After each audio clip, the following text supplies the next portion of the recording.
These moments were caught on camera, and after watching them, millions of people asked the same question. Was this a coincidence, or was it God? Imagine this. A toddler wanders right into a busy road.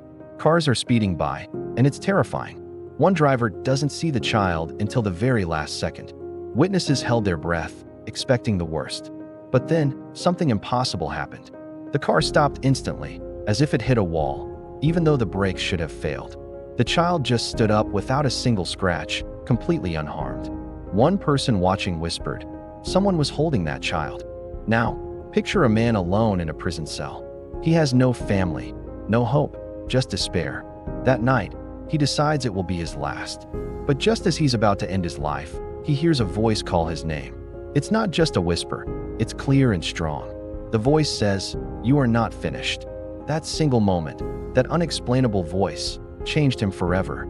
He found a new purpose, a new life, right there in that cell. Think about a violent car crash. Metal twisted and mangled, glass shattered everywhere. First responders arriving on the scene said no one should have survived a wreck like that. Yet when they pried the doors open, every single person walked out alive. One of the survivors later said, "I felt something surround the car, like we were covered by a protective shield." Consider a woman on her knees, desperate and in tears. Bills are overdue, every door has closed, and she has absolutely no options left. She prays with everything she has, saying, "God, if you don't help me, I'm finished." It was a prayer from the depths of her soul. And then, less than 24 hours later, she received a phone call that changed everything. A door opened where none had existed just the day before. Finally, there was a man who mocked faith his whole life. He rejected God and believed only in what science could prove. But one night, in a moment of private desperation, he looked up and said, "God, if you're real, show me."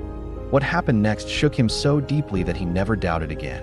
It was a personal, powerful encounter that science couldn't explain. Some might call these moments coincidence. Others call them miracles. But one thing is certain, when God steps in, lives are never the same again. So what do you think? Do you believe this was God or just chance? Let me know in the comments. Thanks for watching.